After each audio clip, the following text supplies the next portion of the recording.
Cliff Jumper 1984, Red Rocks, the alcoholic Autobot. Talking about that today, yes, Mopar. I am a huge Mopar fan. I'm not trying to say anyone else's car is slow.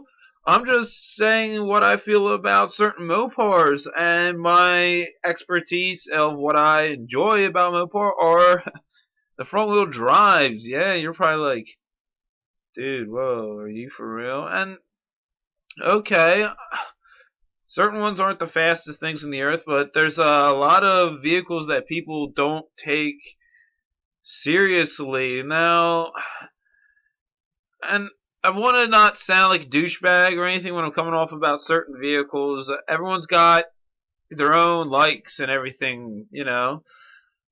You see it time and time again, of course, the people that take a car that's not quick and slap a muffler on it and bam, it's the fastest thing on the earth and stuff. And Racer isn't exactly just what you do to your car, it's also going to be a state of mind. I've just seen time and time again, like a lot of Accords where there's, you know, it's a Accord sedan or maybe even a coupe in the early 90s with a muffler on it, 5-speed, and maybe a warm air intake or something like that. And what, they run 17s? But anyway, teach their own. And there's a lot of people that throw off certain things about Dodges, like, well, you know, that's a Dodge, it's slow. Whoa, did that there. But people don't realize all the easy things you can do to certain Mopars, I guess, that people don't acknowledge, I guess, because of their ignorance towards Mopars. You know, not using that in the correct term, I guess, actually. They don't know everything that can be done to these. For say, I'm just gonna, like, go through a couple cars and everything that can be done that are slower cars. Take the Dodge Omni, the Plymouth Horizon, you know, that little hatchback that looks like a rabbit. You really don't see many on the road anymore. I had an 88 Horizon 2.2 automatic. The 2.2 stock comes with 93 horsepower and 122 pounds of torque. It's not bad in the with that little car. I think they weigh like 2,400 pounds or 23 and change. And the automatics are dogs, of course, on them. They are, you know, you're still going to run like mid-17s, maybe low 17s in that. But then that's where, like, everyone's like, you know, what, no big deal. Of course, a stick's going to get you into mid-17s. Again, no big deal. But the engine, the 2.2, is also the little brother of the 2.5. It's basically the same engine with a bigger bore. A 2.5 can fit right in for slightly better performance of 100 horsepower, 135 pounds of torque. And if that stick, I mean, whew, that'll get you a little bit. I mean, the throttle body injection, there's not a lot of bolt-on performance mods for it, which kind of sucks. But there was also those Omni GLHs that were the 2.2 turbos with 142 in the early stages horsepower. And they were running like, what, low 16s easily. And there's the GLHS that had an intercooler on them with 175 horsepower. And God, they were running mid 15s easily.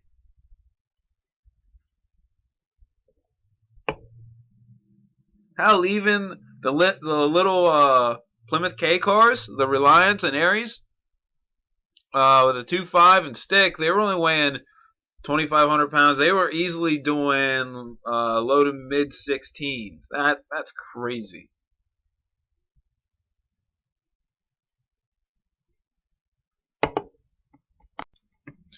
If you didn't also notice my opening before, I had a Mopar Peabody. It was a Plymouth Sundance 1993 with that Mitsubishi built 3.0 liter V6 with about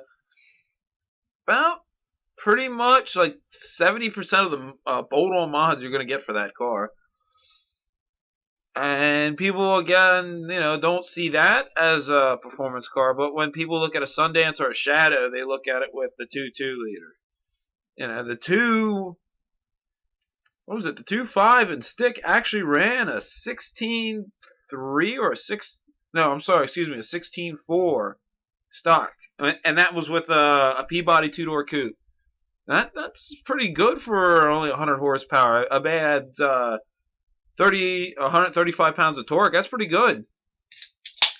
But then the V6, that's the 3.0, has 141 horses with 171 pounds of torque. And even though the little car was kind of heavy for a hatchback before, that fucking thing have room in it and for the trunk. Holy fuck, I can fit my whole drum set as well as amps, guitars, and a couple other things. I literally hauled half of my band equipment, and I mean I had like a 212 combo in there, all the guitars and the basses, the mics, and all the other random stuff like the pedals and shit. Yeah, that thing can haul. But even as the V6 automatic ran 16.3 stock, which isn't too bad for a V6 small car like that for its time in 1993. But then you have if you couple it with a 5-speed manual, it runs a 15.9.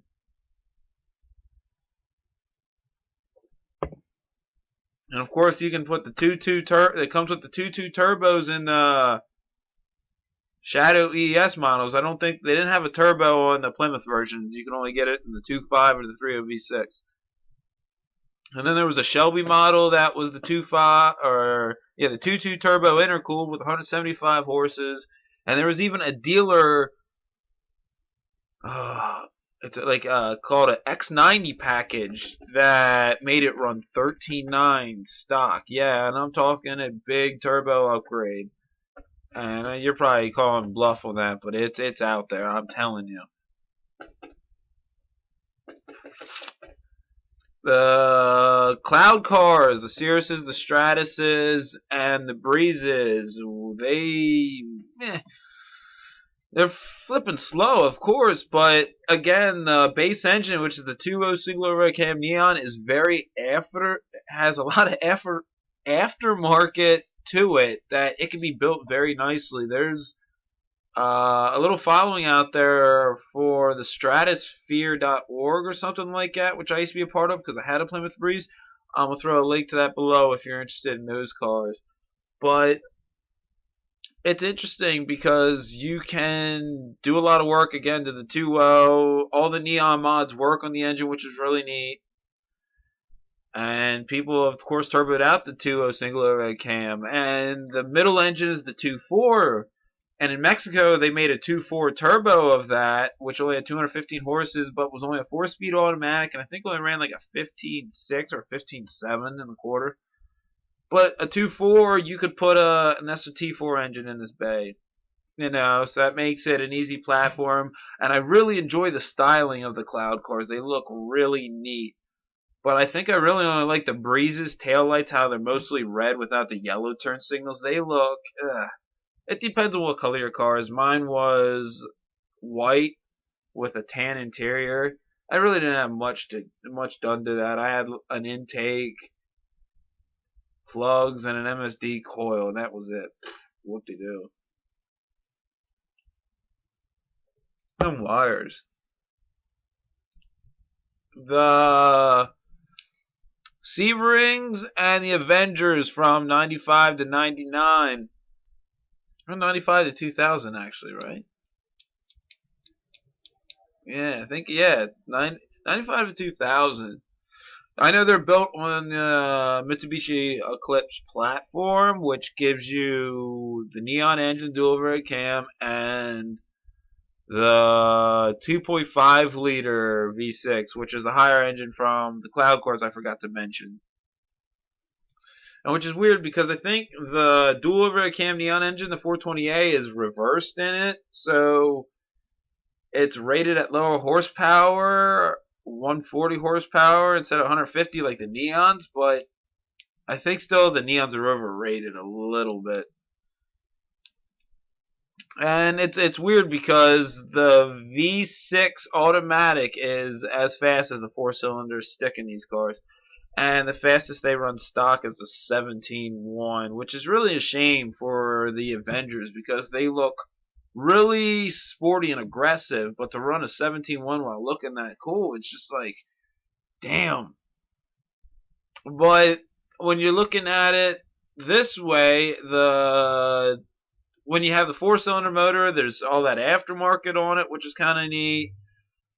And even though you're sitting on a heavier body than a Neon, and again, they make those easy turbo kits for those 2.0s, which is pretty neat.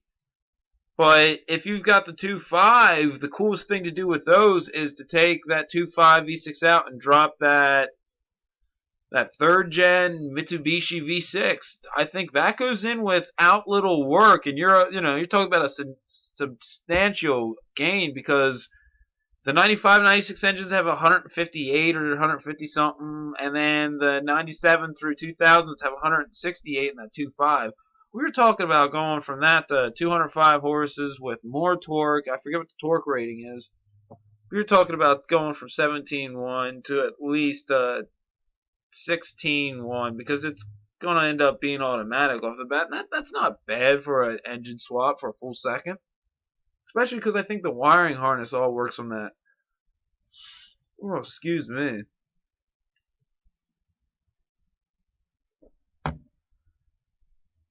The Dodge Daytona. That is one fucking sexy car. And when you look at the base models of them, by the way, I'm talking about the front wheel drive 86 to 95s. They still made a 95? Yeah, I guess they still did. But the original Daytonas, the base models, came out with a 2.2 liter. And at the time, when you're looking at a body that was off a K platform derivative, when you're looking at the Plymouth Reliant, it's basically the same shell and everything, or the same frame. And the Plymouth Reliant, looking less sporty, was still lighter than the Daytona, which kind of sucked. So they'll put a 2.2 liter in this and make it slower than a Reliant. Ugh. But the car was beautiful the way it looked. There's not a car like that really grabs my eye anymore. And I've really, really enjoyed seeing all those. And I really wanted one. I still want one so bad. I don't care what model I get it in. I just want a Daytona. I just think they're badass. But having the ability to get a 2.2 standard, a 2.5, a 2.2 turbo, a 3.0 liter V6, a 2.5 turbo, and the Turbo 3 engine, which is the Lotus head with 224 horsepower. And there's records of those running 14.3s back in, like, again, 1993. That's crazy for that year, for a car that didn't cost over, $30,000. And there's weird, I just seen one on Craigslist. That's an 89 that's got a 2.2 5-speed with 152,000, and he still wants 1,500. And he's firm on that. And I'm like, are you kidding me? The 2.2 liter's a good engine, but fuck.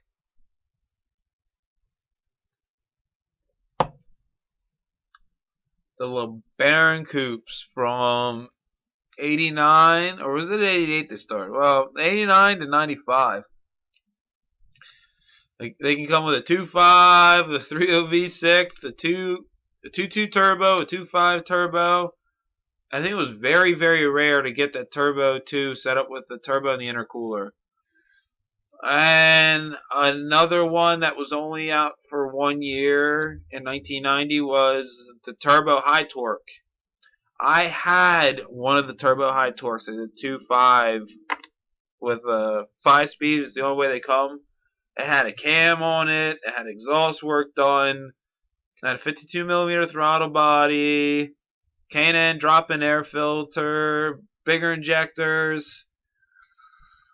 Ooh, it had a Shelby computer in it, which I don't know how the fuck they did that. I'm interested in wondering how they did that. But basically, it was a mid-low 14-second car, and I wrecked it with under 68 hours after I bought it. Yeah, it was not a good day in paradise, I'll tell you about that. Red coupe, oh, beautiful, goddamn beautiful. And then the last one I want to talk about is the Dodge Neon. I keep saying, neon this, neon that. I am the little tuner Neon that I'm working on right now as my beater and daily driver, I should say, is a 95 Dodge Neon Sport Coupe. I've put a couple videos of a budget build I'm trying to do on it because I'm trying to see what I can do all motor with it off, the line. And it's weird because like with all these eBay little things that are easy to find, it comes very cheap that I'm doing with it right now. And I've got other like things that I've put on that I've had sitting around. It's just amazing how cheap it is to work on these and replace parts on them. Besides like the body pieces and interior pieces, they're getting a pain to find. The two engines that come with it is the 2.0 single overhead cam and the 2.0 dual overhead cam. I have the dual overhead cam. The single overhead cam is 132 horses versus 150 horses on the dual overhead cam. Everyone's saying that the dual overhead cam is overrated compared to the single overhead cam. And I definitely agree. I know the dual overhead cam's tranny's geared got different gears in it, which makes it slightly better, but I don't know. I don't feel into the higher RPMs that you really get like the extra oomph, and which is barely anything. And I still think the single overhead cam motor responds to mods a little bit better. My only engine mods I have right now is a warm air intake, a 52mm throttle body, and a bolt-on axle back muffler. But then there's other little things I have done, like I have like 80% of my trunk's gutted. I've got no rear seat or back seat because I gotta fit my drum set in if I need to take it anywhere. And that's basically it. All the stuff like under the hood from the intake snorkel, which that isn't much weight, of course. Just little things like that. And I still have an underdrive pulley I've yet to put on. 180-degree thermostat. I've got 8.5mm wires still sitting around, but I want to switch out my my Champion spark plugs for NGKs, which I think coupled with that would be pretty neat.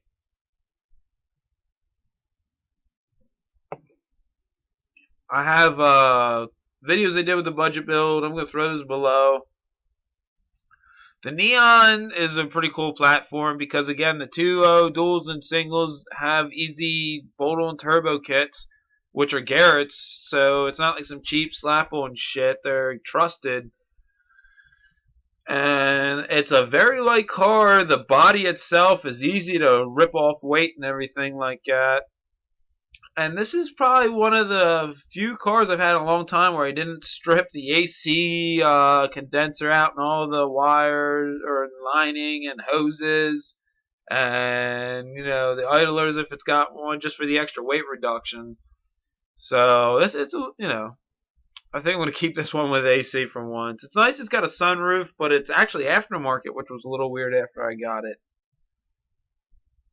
But another thing that's nice about the Neon is they can adapt and fit a 2.4 motor in it from a PT Cruiser or a Stratus, which is really neat because even though they're rated at the same horsepower, the Stratus motor, PT Cruiser motor, gives 35 or 37 more pounds of torque.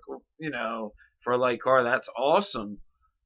But I'm also hearing conflicts of if you want to boost it, you can still get a 2.0 single overhead cam to spool a lot higher in the RPMs than you can the 2.4 dual. But I would think if I do a 2.4 dual for the reliability, I would probably just do bolt-ons on the 2.4 and maybe run constant mid-14s. I can see that working if I dropped cams in, or even the 2.0 dual overhead cams in the 2.4 for the higher RPM spool. I can see it working with a couple other little things. But hey, this is a little tipsy rant for about Mopar front wheel drive cars as I'm stumbling all over words and shit. I had to get something done today. There's a couple of videos I was working on, like my top 10 Sega games, and that's why I'm wearing my fucking Sonic shirt. So yeah, so word, hell yeah. What's your favorite car company? List it below and why. No hate here. It could be whatever you want. If you want to bash Mopar, go ahead. I mean, It's not all about hate. We are in it for the same thing, for the love of cars, right? I mean, it's playful fun, but I just hate when people are like, yeah, you're fucking shit slow. But, you know, everyone's got their own opinion about it. So, yeah, hey. Red Rocks, Cliff Jumper 1984, the Alcoholic Autobot, and always, like a Mopar, drinking and riding. Never drink and drive. Hey, drink one on me.